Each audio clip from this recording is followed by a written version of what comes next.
ኢየሱስ ማን ነው ብላችሁ ለጠየቃችሁኝ ወንድም እህቶቼ የምወዳችሁ እንዲሁም የክርስቶስ ደቀ መዛሙርቶች እናንተ ቡሩካን የእግዚአብሔር ቤተሰቦች እንዴት ናችሁልኝ? ዛሬ ኢየሱስ ማን ነው የሚለውን ጥያቄ አዘል መልእክት ይዤላችሁ መጥቻለሁ። ይሄ መልእክት በተከታታይ ቪዲዮዎች አቀርባለሁ።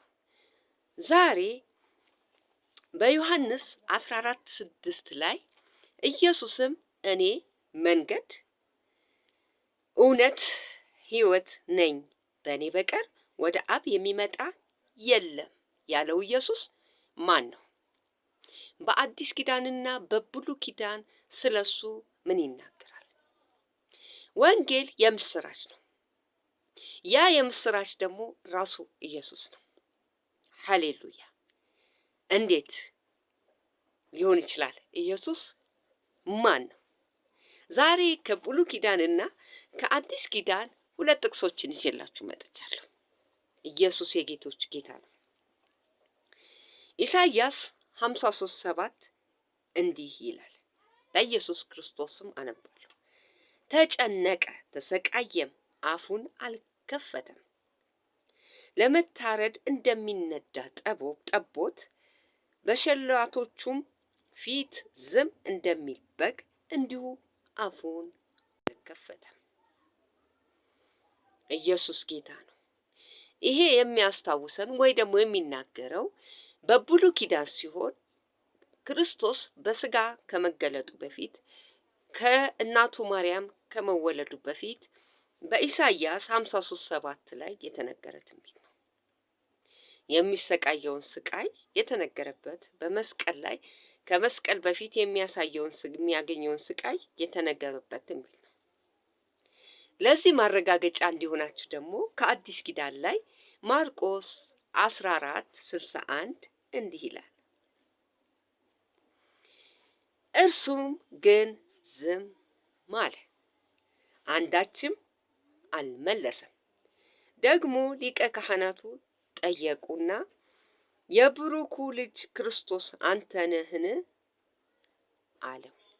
ኢየሱስ ግን መልስ አልሰጠም። ኢየሱስ ጌታ ነው። ሃሌሉያ! ስለ ኢየሱስ በብሉይ ኪዳን በትንቢት በአዲስ ኪዳን በተግባር ሌላም ላሳያችሁ እችላለሁ። አሳልፎ የሚሰጠው ሰው እንዳለ ከደቀ መዛሙርቱ መካከል አሳልፎ የሚሰጠውም እንዳለ የሚናገር ጥቅስ አለ። ለዛሬ ግን ኢየሱስ በብሉይ ኪዳን በትንቢት የተነገረለት በአዲስ ኪዳንም በተግባር ይሄ ትንቢት በተግባር የተፈጸመበት 100% ሰው 100% አምላክ የሆነ ስለኛ ኃጢአት የመጣ እግዚአብሔር እንዲሁ ዓለምን ወዶ አንድያ ልጁን የላከበት ፍቅሩን የገለጸበት ስጦታችን ነው። ለዛሬ ይብቃል። ኢየሱስ ማን ነው? እንቀጥላለን። ያላችሁን ጥያቄ፣ ሐሳብ፣ አስተያየት እቀበላለሁ። አንድ ላይ ደግሞ ሰብስቤ መልስ ሰጣችኋለሁ። ሰብስክራይብ፣ ሼር ማድረግ እንዳትረሱ። ወንጌል ይሰበካል። ስንሰብክ በጋራ ነው። በጋራ ተያይዘን ትውልድን ሁሉ ኢየሱስ ማን እንደሆነ እናሳውቃለን። ኢየሱስ ማን ነው? እወዳችኋለሁ።